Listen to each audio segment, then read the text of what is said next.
Football at 4 powered by the Inside the Birds podcast. Josh Hennick here filling in for Mike Gill on the Sports Bash on 97.3 ESPN. We are waiting for the official release of the Eagles' 53-man roster as they've been cutting guys throughout the afternoon. We're trying to keep you updated on all the movement, and of course we will be joined shortly by Andrew Dicecco. Of course, Football at 4 powered by the Inside the Birds podcast here on 97.3 ESPN as the Eagles.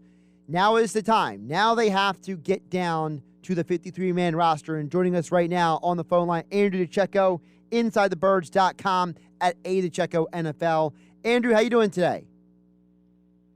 I'm doing okay. Pretty busy day monitoring these cut downs, so I'm just kind of waiting for them to trickle through. Well, before we get the official roster, which we are waiting for, I want to ask you about some of the cuts so far.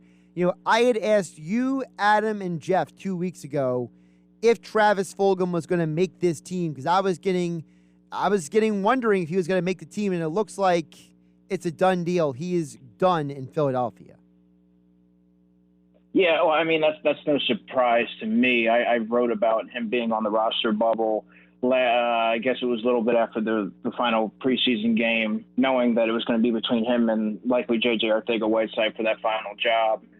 Travis Fulgham has performed well in games, and JJ has yet to do that. But I mean, both players are young, and you have a wide receiver centric coaching staff that I thought might want to give them an extended look this year and see if they can unlock their potential. I think there might still be something there with JJ.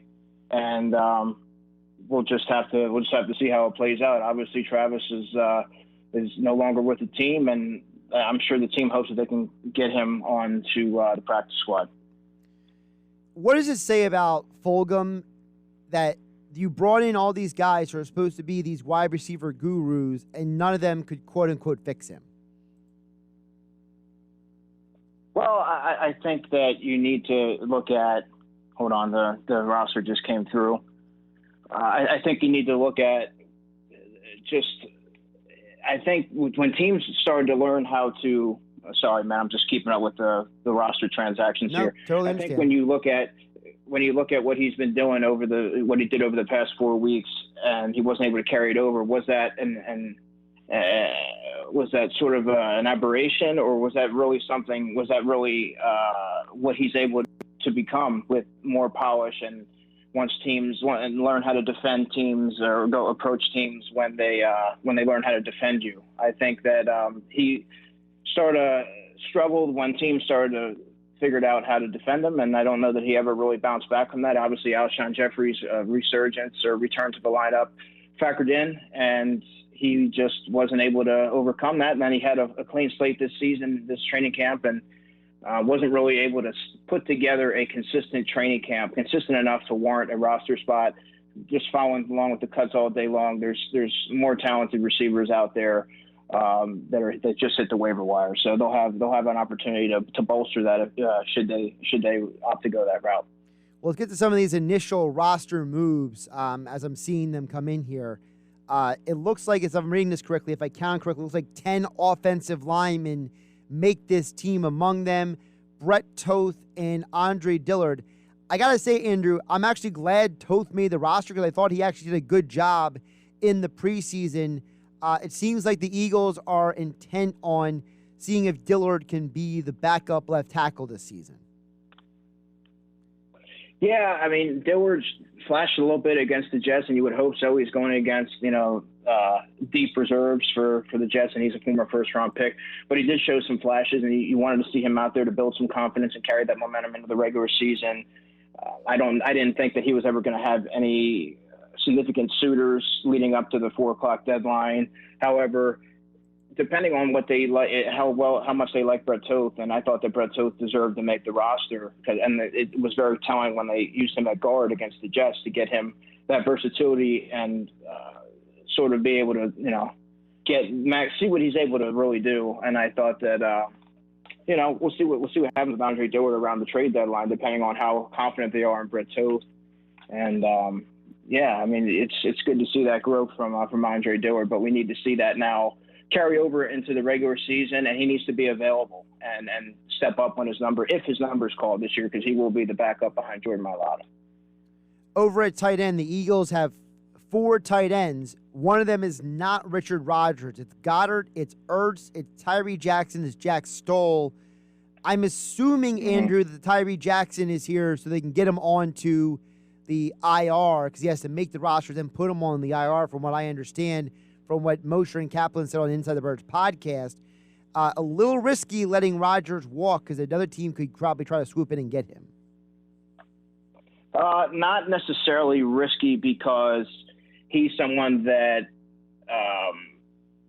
he was around all summer long, or he was before training camp, and teams weren't necessarily vying for his services.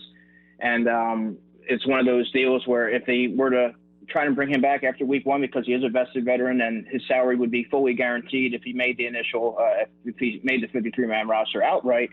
I think that if they really wanted to bring him back after week 1, I have a strong feeling that he would be available.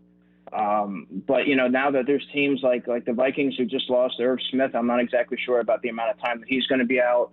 And of course the Saints with Adam Troutman. So, I mean, it'll be interesting to see how it goes, but I think Richard Rodgers would still be out there if they wanted to bring him back. So I think it'd be much more of a risk to try and sneak Tyree Jackson through waivers. I don't think that was ever a consideration because of what he's shown. Teams are willing to stash him on the back end of a roster as a developmental prospect. So, yeah, I mean, the Eagles have every intention to use Tyree Jackson this year, obviously, because that's why he's here. He's going to be out for, I believe, anywhere from 8 to 10 weeks with the injury, but just being able to practice with the team is going to work wonders for his development. Football at 4, powered by the Inside the Birds podcast. Andrew Dicecco joining us. The Eagles have released their 53-man roster. We're going through the roster right now here on 97.3 ESPN. Now, Andrew, earlier today you reported about Marlon Tuipulotu making the team. Well, he is among the guys making it. Joining him is also fellow draft pick from this year, Teron Jackson and Milton Williams. And it seems like the Eagles went for depth when it came to the defensive line with this roster. Well, they also decided that they wanted to keep their young players. And you got guys like Hassan Ridgeway and T.Y. McGill who are going to be they're going to be available again, just much like Richard Rodgers if they want to bring him back, if they want to bring them back at a later time. But, I mean, these are young players that they wanted to sort of see it through. Maybe they didn't want to risk them exposing them to waivers, particularly for Teron Jackson, who I thought really came on strong at the latter portion of the preseason. Marlon Tuipulotu, there's some potential there. He didn't necessarily have the strongest summer, but I mean, there's many that felt that the Eagles got extreme value there in the 6th round. Now, he does need to develop his play strength. He's got to get better against the run. I thought that there was a lot of interior linemen, particularly against the Steelers game, that really pushed him around a little bit. He needs to get stronger. I don't know that he's going to be a contributor right away. He's going to be buried on the depth chart. Wouldn't be surprised if the Eagles look to add a 4th defensive tackle like a Doug Costin, who was released by the Jacksonville Jaguars via waivers. So we're kind of that's a position to keep an eye on. Eagles are going with 3 running backs. How surprising is that to you? Very surprising. But, Jordan Howard is another player who is a veteran running back. He sort of had a career resurgence this summer. There weren't a lot of teams lining up to bring him into their camps. So he doesn't have a versatile skill set. He is a between the tackles runner that doesn't catch the football, isn't overly explosive.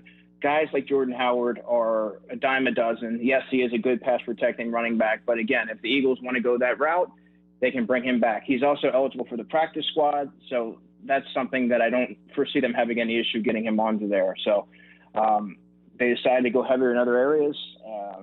This is a very unique year for predicting the 53-man roster because there's so many things to consider, and they opted to go heavier elsewhere.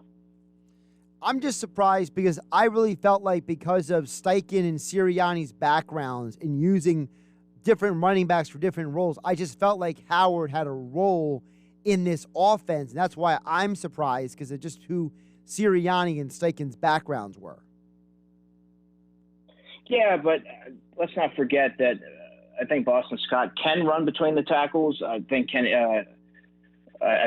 can as well. I don't know if that's necessarily their forte, but they have that option. And like I said, with being the practice squad protections and the promotions and all the promotion that we saw last season, it wouldn't surprise me to see Jordan Howard elevated at some point this season to fulfill a role.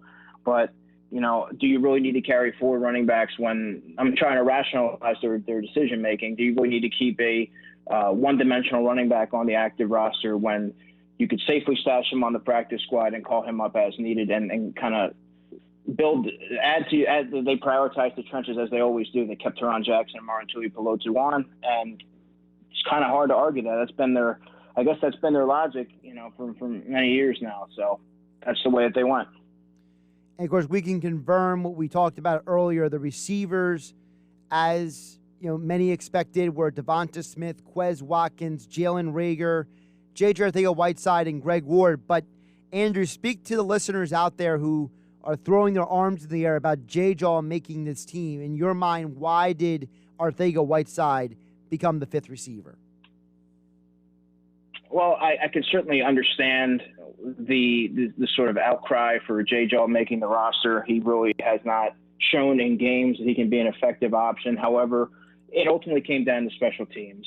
When you're looking at the 5th receiver on any team's depth chart, special teams prowess comes to the forefront. And I thought that J.J. Arthego-Whiteside was a stronger special teams performer than Travis Fulgham. And they're both of similar mold. They're both that big-bodied receiver. J.J.'s I think he's a year younger than Travis. That's why he's here. He's not here to take away snaps from a Quez Watkins or anything like that. He's here to fulfill a role and be a prominent fixture for Michael Clay's special teams unit. And again, this is the fluid 53-man roster. There's also that likelihood that he could be waived in a matter of hours in favor of somebody that they prefer. So these are things to keep in mind when you're sort of assessing the 53-man roster and digesting it right now. Breaking down the 53-man roster, the first one of 2021 season with Andrew Dicecco at Dicecco NFL on Twitter. Here on Football at 4, powered by the Inside the Birds podcast. Check out all of Andrew's work over at InsideTheBirds.com. Let's jump over to linebacker. I think most people expected Singleton, Wilson, Edwards, and potentially Avery if he wasn't traded. But you're talking about a team now that's going with a very large group of linebackers. Does that say anything to you about their plans defensively? They kept so many guys? Well, that was the hardest position to forecast because they have the Jonathan Gannon Sam linebacker role. Jernard Avery wasn't healthy. Patrick Johnson's a rookie. So there was a lot of things at play there, but I think that ultimately they went with the upside, and they have certain roles for these guys. Davion Taylor was always going to make the team, but he's been hurt. He was week to week with an injury, so I think that they were going to go a little heavier there. They went with 7, and I initially thought they were going to go with 6 because of just the uncertainty there, and I also think that they could possibly look to the waiver wire to bolster that unit. But Sean Bradley is a strong special teams player, has the opportunity to potentially earn the captain designation in the 3rd phase. I thought he was pretty active this preseason, very fundamentally sound player. What he lacks for athleticism, he more than makes up for with astute, football IQ and tenacity and instinctiveness. So I didn't think that his spot was really in jeopardy. But again, I would keep an eye on the waiver wire in case they tend to see a guy who they like better as far as that Sam linebacker role that could be that pass rusher off the edge in his system. There's a number of guys that got released today that sort of fit the bill for that. So that's something to monitor. Yeah, I really thought that Bradley and Johnson, between what we heard coming out of joint practices and then in the preseason games, really earned themselves spots. And I thought both of them showed the aptitude to do whatever they're being asked of them, whether it's on defense or on special teams. Yeah, no, I totally agree with that. Andrew Dicecco joining us here, Football at 4, powered by the Inside the Birds podcast, going through the Eagles' first 53-man roster of the 2021 NFL season. Andrew, the position I've been asking throughout the day was, what do they do in the secondary? Because I was wondering, with the activation of Rodney McLeod, what do they do? And then they released Andrew Adams. They moved on from Elijah Riley. So it seems like that they went with a more balanced secondary and not too heavy at corner or too heavy at safety. Yeah, I think that's very telling in where Rodney McLeod is in his progress. Week one's not out of the realm of possibility. And, you know, 4 safeties was a little light in my opinion, but obviously he's a little bit further along than anticipated. So I'm interested to see if he lines up opposite Anthony Harris in week one. But if not, you have Marcus Epps, who's going to be there. Kayvon Wallace also was dealing with a nagging injury. Obviously, it wasn't that substantial because, you know, they opted to go with 4 safeties there. Elijah Riley is a player that I think that they're going to try and get to the practice squad. Was injured and did not play in the final preseason game against the Jets. Hurt himself during the joint practice with the Jets. And I think that he's another player, much like last season, that he was elevated for a couple of games. He's another player that I think could be promoted at some point. They lack for that special teams maven. Craig James is no longer there. Elijah Riley was a core special teams player this summer. Andrew Adams is somebody who I think that they may opt to bring back after week one, being that he's a vested veteran.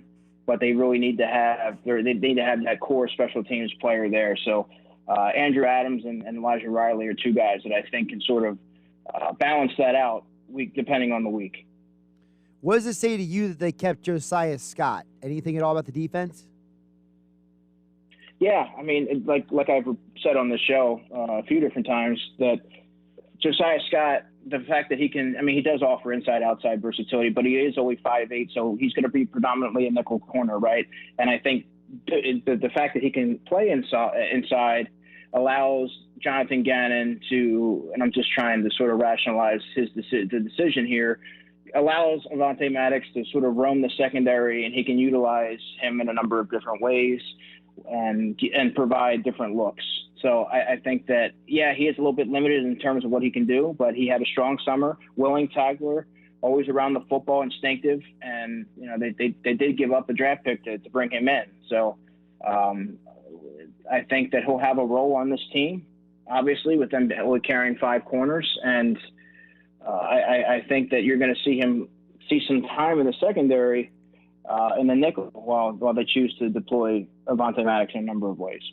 Now, among the moves they made today that are more so, you know, transactional moves as they're listed here, they placed Blake Countess on the reserve injured list and T.Y. McGill on the reserve COVID list. Does those moves say anything to you about potentially what the Eagles' plans are with those guys at all? You said McGill and who? T.Y. McGill is on the reserve COVID list, and Blake Countess is on the reserve injured list. Yeah, Blake Countess is, I consider him to be a long shot, as it were. He played a lot against the Jets. Obviously, they didn't have Elijah Riley, and there was really Blake Countess and Graylin Arnold that saw the majority of the reps there. I do think that I think T.Y. McGill may eventually factor into their plans. In fact, I thought that he was another guy that you could look at after week one, and they can provide some depth there because, remember, Milton Williams can also slide over and play some defensive end. So it behooves the Eagles, I think, to go a little heavier at defensive tackle, also knowing that Marlon Tuipulotu might not be necessarily ready to step in, or he's not ready to step in and assume a prominent role on defense right now. I anticipate this being somewhat of a redshirt season for him. They may have gotten some information that there's teams vying for his services, or whatever it is that they anticipate. They want to keep him in-house and continue to develop his skill set, and they see some promise there. Who is or what is the position group that if the Eagles address from all the cuts that have already happened today from other teams, what is the position or positions you think they should focus on to try to bring into this team? Cornerback, Jimmy Moreland was released from Washington this morning. That was a surprise for me. He's a inside-outside corner, really thrives in the slot, 5'11". He's 26 years old, very physical player, good ball skills, doesn't back down from a single challenge, can defend any receiver out there. He's not short of bravado. I think he'd be a good addition to that locker room.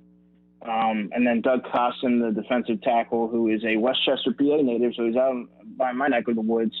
and he played in 12 games, 9 starts last season for Jacksonville. Played in 41% of their snaps, 32 tackles. He's a player that has experience. He's a little bit on the lighter side. He's sub 300 pounds, but he's quick and wins with leverage. And I think he's someone that makes a ton of sense to add as a fourth defensive tackle. If you're looking to add a young player with experience, I mean, there's a lot of upside with bringing someone like that in. Also, linebacker, you might want to look to find a linebacker with a pass rush acumen that's not as green as a Patrick Johnson, perhaps. Jernard Avery was someone who I think that they really like, but he struggled to really stay healthy. So you don't really know what his immediate future is with the team or what it's really going to look like. But so I think that they should kind of invigorate that unit by adding another maybe accomplished pass rusher like a Porter Gustin or Derek Tuska, who's released from the Denver Broncos. Those are a couple positions that I would look at there, and also the final wide receiver spot could be upgraded potentially by a player that they think needs a fresh start and could also contribute maybe as a gunner because they lost Craig James and maybe be a third phase standout.